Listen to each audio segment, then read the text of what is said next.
The knowledge well पे आप सबका स्वागत है। रम टू आइंस्टाइन सीरीज का दूसरा एपिसोड लेकर मैं आप सबके सामने फिर से हाजिर हूं। इस एपिसोड में हम क्रिएशन स्टोरी को ही कुरान पाक और हदीस के बारे में जानेंगे, यानी इस्लाम के मुताबिक जानेंगे।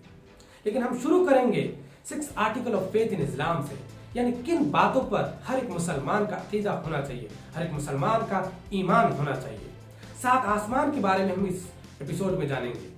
हम इस एपिसोड में एंजल्स के बारे में जानेंगे, किन एंजल का क्या काम होता है इस एपिसोड में हम जानेंगे। जिन कौन होते हैं, जिन कौन होते हैं, इब्लिस कौन था, जिन था या फरिश्ता था। जिन वर्सेस एंजल वॉर को जानेंगे, क्यों हुई थी लड़ाई जिनों और फरिश्तों की। और आखिर में हम आदम अलैहिस्सलाम और हव्वा रज़ियल्लाहु तआला अन्हा के बारे में इस्लाम के मुताबिक जानेंगे। पिछले वीडियो में जो हमने जाना था वो बुक ऑफ जेनेसिस यानी तौरेत के मुताबिक हमने जाना था। इसमें थोड़ी सी कहानी जो है थोड़ा सा डिफरेंट है, अलग है। इसमें हम और अच्छे से जानेंगे क्योंकि उसमें इब्लिस का जिक्र नहीं था, इसमें इब्लिस का जिक्र है। और फिर हम कई चीजें इसमें एक्स्ट्रा चीज जानेंगे जो हम पिछले वीडियो में आप लोगों को नहीं बताए थे, क्योंकि हम पिछले वीडियो में आप लोगों को तौरेत के मुताबिक आप लोगों को क्रिएशन स्टोरी को समझाया था। इस एपिसोड में हम कुरान पाक के हिसाब से क्रिएशन स्टोरी को जानेंगे। तो आइए शुरू करते हैं 6 आर्टिकल्स ऑफ फेथ इन इस्लाम से। हर एक मुसलमान का 6 बातों पे भरोसा होना ही चाहिए, अकीदा होना चाहिए। सबसे पहले एक, अल्लाह पे भरोसा होना चाहिए। दूसरा, अल्लाह के फरिश्तों पे भरोसा होना चाहिए। तीसरा, अल्लाह के एंजल्स पे अल्लाह के किताबों पे भरोसा होना चाहिए। चौथा, अल्लाह के मैसेंजर्स रसूल यानी रसूल नबियों पे भरोसा होना चाहिए। पांचवा, हश्र के मैदान में सबका हिसाब किताब होगा, कयामत आएगी, इस बात पे भरोसा होना चाहिए। और छठा, अल्लाह गैब का खबर रखने वाला है, इस बात पे हर एक मुसलमान को भरोसा होना चाहिए।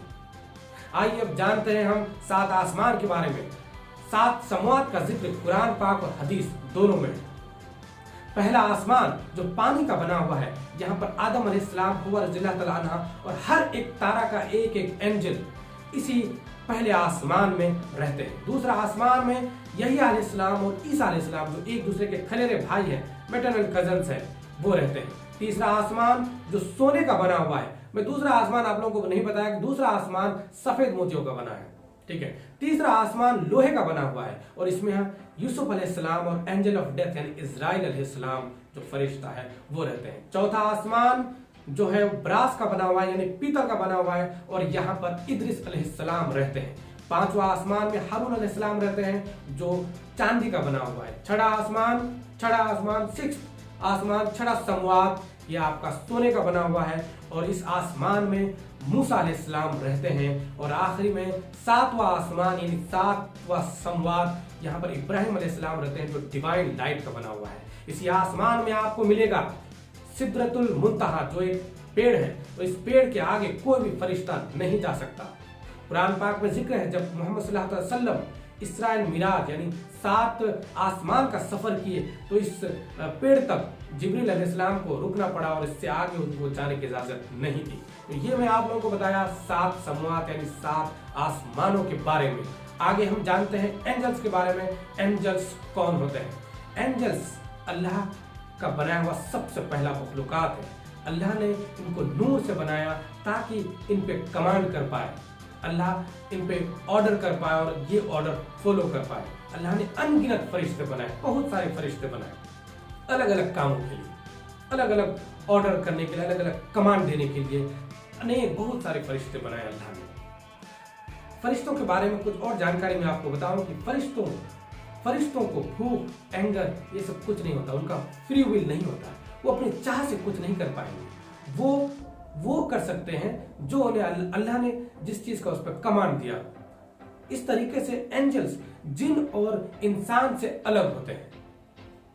तो जो जिन होते हैं जो आपका फरिश्ते होते हैं, फरिश्ते डिवाइन लाइट का बना हुआ होता है और इनका फ्री विल नहीं होता है, ये मेल फीमेल नहीं होता है, इन्हें भूख नहीं लगती है, ये अलग मखलूकात है और सबसे पहले बनाया हुआ मखलूकात है। आइए हम जानते हैं कुछ फरिश्तों के नाम और काम। जो मेन 4 फरिश्ते हैं। जिब्रील अलैहिस्सलाम जिनका काम अल्लाह के पैगाम को नबियों तक पहुंचाने का है। मिकाईल अलैहिस्सलाम इनका काम बारिश करवाना है, मौसम पे कंट्रोल करना है। तीसरा फरिश्ता जो इज़राइल अलैहिस्सलाम, जो एंजल ऑफ डेथ है, जिन्हें एंजल ऑफ डेथ कहते हैं, ये इंसान के मरने के बाद इंसान के रूह को अल्लाह तक पहुंचाते हैं। फिर इसराफिल अलैहिस्सलाम का काम है क़यामत के दिन, जब क़यामत आएगा, जब क़यामत आएगी तो ये एक बड़ा ट्रम्पेट ब्लो करेंगे, बजाएंगे, जिससे हर एक इंसान को पता लगेगा कि क़यामत आ गई। कुछ और फरिश्ते के नाम, एक फरिश्ता है मुनकर और नकीर, जो इंसान के दफनाने के बाद कब्रों में आते हैं और फिर वहां पर सवाल करते हैं। दो फरिश्ते हमारे साथ हर वक्त रहते हैं, एक दाहिने कंधे और एक बाएं कंधे पे। दाहिने कंधे पर जो बैठते हैं वो हमारे अच्छे कामों को नोट करते हैं, और जो बाएं कंधे में बैठते हैं वो हमारे बुरे कामों को नोट करते हैं। इन दो फरिश्तों का नाम है किरामिन कातिबिन। तो ये मैंने आप लोगों को बताया फरिश्तों के बारे में। अब आइए हम आप लोगों को बताते हैं जिनों के बारे में कि जिन कौन होते हैं। तो जिन का जो सिमिलरिटी है वो इंसानों से ज्यादा है। जिन हमारे तरह होते हैं, वो उनकी भी शादियां होती हैं, बच्चे होते हैं, उनकी भी अपनी बस्ती होती है, वो भी खाते हैं, वो भी इंसान के तरह उनका भी फ्री विल होता है। वो बिलीवर्स नॉन बिलीवर्स दोनों हो सकते हैं, मुसलमान भी नॉन मुस्लिम भी जिन हो सकते हैं। और इसीलिए जब फ्री विल होता है तो फिर इनका भी इंसान के तरह हश्र के मैदान में हिसाब किताब होगा। अब आइए जानते हैं हम एंजल वर्सेस जिन वॉर को। क्या था एंजल वर्सेस जिन वॉर और क्यों हुआ था? तो आप लोगों को मैं बता दूं कि अल्लाह दुनिया बनाने से पहले 2000 साल तक अल्लाह के इंसान बनाने से पहले 2000 साल तक दुनिया में जिनों का हुकूमत था, जिन राज करते थे। लेकिन जिनों में नॉन बिलीवर्स की संख्या बढ़ती जा रही थी, तादाद बहुत बढ़ रही थी। फिर अल्लाह ने फैसला किया कि इन नॉन बिलीवर जिनों का सफाया करना चाहिए। और फिर अल्लाह ने एंजल्स की आर्मी नॉन बिलीवर जिनों की सफाया करने के लिए भेजे। एक जिन था इब्लिस एक जिन था। जी हाँ, इब्लिस एक जिन था और वो बिलीवर्स में था, वो अल्लाह की इबादत करता था, वो अच्छे जिनों में था। और जिन वर्सेस एंजल वॉर में इब्लिस ने एंजल्स का सपोर्ट किया और नॉन बिलीवर्स जिनों के सफाया करने में मदद किया। इस काम को अंजाम देने के बाद इब्लिस अल्लाह के पास पहुंचता है और अल्लाह फिर वहां पर इब्लिस से खुश होकर उसे फरिश्ते का दर्जा देता है। बहुत बाद अल्लाह सारे फरिश्तों के सामने एक नया मखलूकात बनाने का इच्छा जाहिर करता है। एक नया मखलूकात, अल्लाह कहता है कि मखलूकात सबसे आला मखलूकात होगा, इनकी अपनी सोचने की शक्ति होगी, तर्क करने की शक्ति होगी और खुद डिसीजन लेने की शक्ति होगी। फिर अल्लाह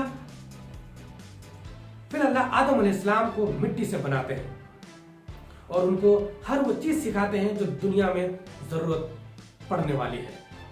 अल्लाह ने आदम को हर एक चीज का नाम सिखाया, हर एक चीज का काम सिखाया। फिर अल्लाह ने सारे फरिश्तों को असेंबल किया और फरिश्तों से सवाल पूछा दुनिया के बारे में। कोई भी फरिश्ता जवाब नहीं दे पाया। फिर अल्लाह ने आदम अलैहिस्सलाम से सवाल पूछा दुनिया के बारे में और आदम ने सब कुछ बता दिया। फिर अल्लाह ने इस तरीके से प्रूव किया कि जो आदम जात होगा ये सबसे आला मखलूकात होगा। और सारे फरिश्तों से कहा, सारे फरिश्तों पे कमांड किया कि सबको इसके सामने झुको। सब ने ऐसा ही किया, लेकिन इब्लिस ने ऐसा नहीं किया। अल्लाह खफा हुए और अल्लाह ने इब्लिस को शैतान का दर्जा दिया। बाद में अल्लाह ने आदम अलैहिस्सलाम को जन्नत में रखा और फिर कुछ दिनों बाद हजरत हव्वा रज़ियल्लाहु ताला अन्हा को भी बनाया ताकि आदम अलैहिस्सलाम की तन्हाई को दूर किया जा सके। दोनों जीवन व्यतीत करने लगे, एक खुशहाल जिंदगी जीने लगे जन्नत में। वहां पर सब कुछ था, वहां पर उसे कपड़ों की जरूरत नहीं होती थी और अल्लाह ने एक खास पेड़ का फल को खाने से वहां मना किया। अगर उस फल को वे खाते हैं तो इंसान की जो कमी उनके अंदर आ जाएगी। यानी इंसान के अंदर की कमी जो होता है, एंगर है, फियर है, शेम है, ये सब कमी आ जाएगी। तो अल्लाह ने इसलिए उन दोनों को उस एक खास पेड़ का फ्रूट को खाने से मना किया। बहुत बाद इब्लिस जन्नत में दाखिल होता है और फिर इब्लिस कोशिश करता है कि कैसे इन दोनों को गुमराह किया जाए और उस फॉरबिडन फ्रूट को खाने के लिए उकसाया जाए। आखिर में इब्लिस कामयाब होता है और वो फ्रूट आदम अलैहिस्सलाम और हव्वा रज़ियल्लाहु ताला दोनों खा लेते हैं और इस तरीके से अल्लाह के मना करने पर भी वो दोनों उस फ्रूट को खा लेते हैं। अल्लाह इससे बहुत खफा होते हैं और दोनों को जन्नत से बाहर निकाल देते हैं, दुनिया भेज देते हैं। आदम अलैहिस्सलाम को सफा की पहाड़ी पर उतारते हैं और हव्वा रज़ियल्लाहु ताला अन्हा को मरवा की पहाड़ी पर उतारते हैं। दोनों बहुत रोते हैं और अल्लाह से माफी मांगते हैं और आखिर में दोनों को बहुत सालों बाद मक्का के नजदीक अराफात मैदान में दोनों मिलते हैं। फिर दोनों की जिंदगी दुनिया में शुरू होती है, दोनों की शादी होती है, बच्चे होते हैं। हव्वा रज़ियल्लाहु ताला अन्हा की कोख से 120 बच्चे पैदा होते हैं। बड़ा बेटा काबिल और फिर हाबिल और फिर बहुत। हर रोज एक सुबह में 2 बच्चे और फिर शाम में 2 बच्चे, दोनों जुड़वे बच्चे। एक जुड़वे बच्चे में एक लड़का एक लड़की और जो दूसरा है शाम को भी एक लड़का एक लड़की। दोनों बच्चे के बड़े होने पर शाम में जो सुबह में लड़का पैदा हुआ था और शाम में जो लड़की पैदा हुई थी उन दोनों की शादी करा दी जाती थी और इस तरीके से जो आदम अलैहिस्सलाम की जो पीढ़ी है वो आगे बढ़ते गए और दुनिया में आबादी बढ़ता गया। इस चीज को हम लोग और अच्छे से जानेंगे क्योंकि इस चीज में जो है बहुत जो है लोग इस चीज में इस्लामिक स्कॉलर्स भी अग्री नहीं करते हैं और एक अलग भी स्टोरी है इसमें। जो 6th इमाम ऑफ शिया है, इसका मैं नाम अभी भूल रहा हूँ, मैं आप लोगों को उसके हिसाब से भी बताऊंगा क्योंकि इस चीज को लेकर कि भाई और बहन की शादी कैसे हो सकती है। लेकिन एक बात ये भी है कि उस वक्त और कोई था ही नहीं, तो फिर कैसे वंशज पीढ़ी आगे बढ़ाया जाए। तो जो भी था, हम जो है शिया मुसलमान और सुन्नी मुसलमान दोनों क्या कहता है, हम इस चीज को आगे जानेंगे और आगे अगले एपिसोड में हम जानेंगे हाबिल और काबिल की किस बात को लेकर लड़ाई हुई और क्यों काबिल को हाबिल ने मार दिया। इस बयान में मुझसे अगर कोई गलती हुई हो तो माफ कीजिएगा। अल्लाह हाफिज।